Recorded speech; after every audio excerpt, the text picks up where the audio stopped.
तर विद्यार्थी मित्रांनो, आपण समसंबंध या घटकाची माहिती घेणार आहोत. समसंबंध या घटकाअंतर्गत शब्दसंग्रह, आकृत्या आणि संख्या हे 3 उपघटक आहेत. तर यातील घटकांची निवड करताना, पर्याय शोधत असताना पहिल्या व दुसऱ्या पदाचा काहीतरी विशिष्ट असा समसंबंध, सहसंबंध तो असतो.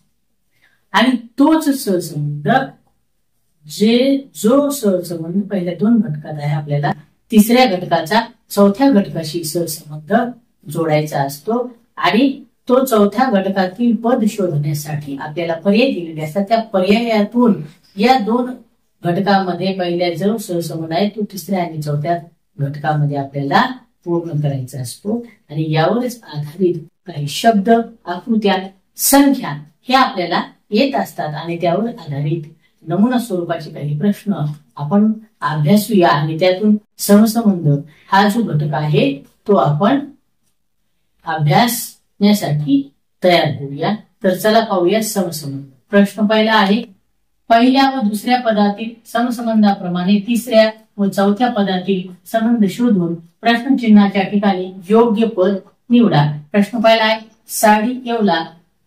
जसे साडी जसे येवला तसे चादर जसे प्रश्नचिन्ह आहे. पर्याय 1 कोल्हापूर, सोलापूर, पंढरपूर, विजापूर अशी 4 आपल्याला पर्याय.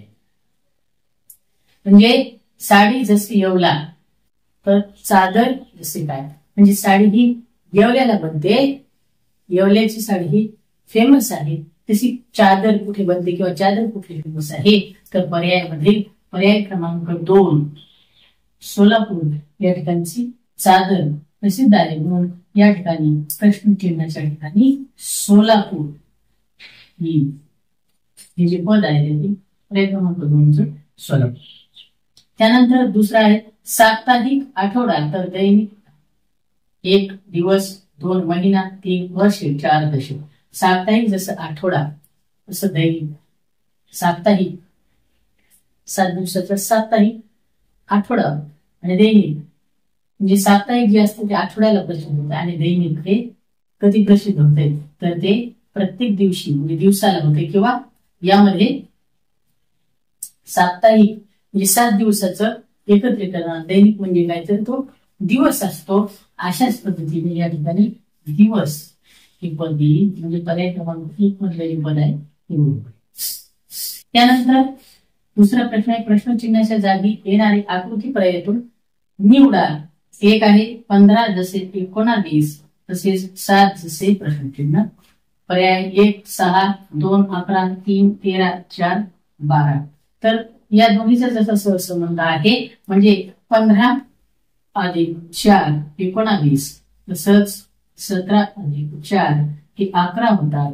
म्हणून पर्याय क्रमांक 2 आणि या प्रश्नचिन्हाच्या 3.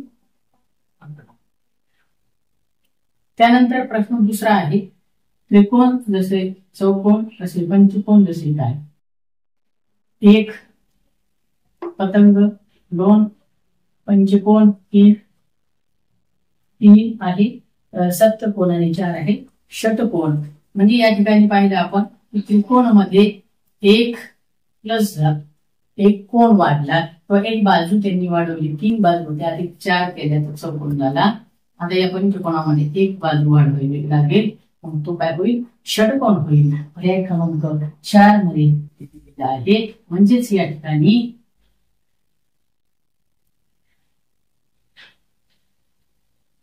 ही आकृती पर्याय क्रमांक 4 मध्ये जी आकृती आहे ती आपल्याला दिसते. प्रश्न तिसरा आहे, पदातील सहसंबंध शोधून प्रश्नचिन्हाच्या जागी योग्य पद निवडा. पहिला प्रश्न आहे 1 9 जसे 23 तसे 7 जसे प्रश्नचिन्ह. पर्याय 1 14, 2 19, 3 21, 4 18. तर यामध्ये आपल्याला प्रश्नचिन्हाच्या जागी सहसंबंध शोधून काय द्यावं लागेल, तर या ठिकाणी 9 आणि 23 चा सहसंबंध आपण पाहिला. 9 गुणिले 2 18 अधिक 5 300. तसंच 7 चा सहसंबंध 7 गुणिले 2 14 अधिक 5 19. म्हणून पर्याय क्रमांक 2 बरोबर आहे. तर इथं प्रश्नचिन्हाच्या ठिकाणी 19.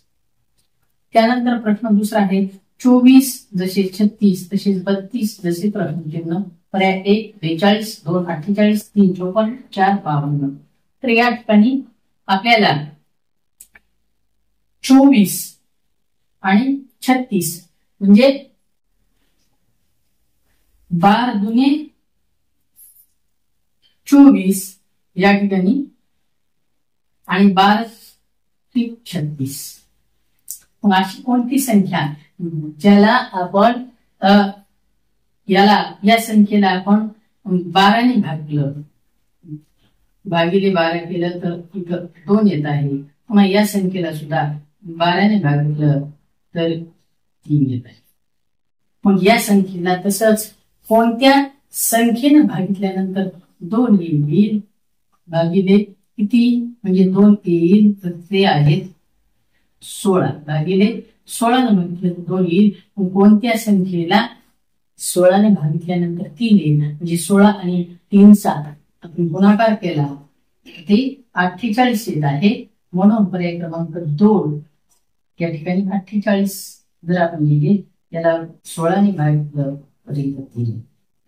अशाच पद्धतीने किंवा गुणाकाराच्या पद्धतीनं किंवा आपल्या अपूर्णांकाच्या सहाय्याने सुद्धा आपण हे गणित सोडवू शकतो. तर अशाच पद्धतीनं आज आपण समसंबंध या घटकातील शब्दसंग्रह, आकृत्या आणि संख्या या घटकाची माहिती पाहिली. पहिल्या व दुसऱ्या संबंध घटकामध्ये असलेल्या संबंध तिसऱ्या व चौथ्या घटकामध्ये कायम ठेवणे याला समसंबंध म्हणतात.